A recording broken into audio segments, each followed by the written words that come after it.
Welcome to our comprehensive guide on how to empty your archive on Facebook using the Android app. Let's go through the steps together. Start by launching the Facebook app on your Android device to access your account. Navigate to your profile by tapping on your profile picture, displayed on the screen. Next, tap on the three dots icon, located on your profile page, to access additional options. Select Activity Log from the Options menu to view your activity history. Tap on Trash to access the items that have been moved to the trash. Under Filters, tap on All to display all items in the trash. Then, tap on the Trash option at the bottom right corner of the screen.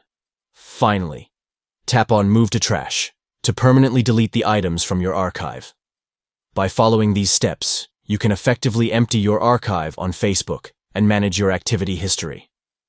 Thank you for watching.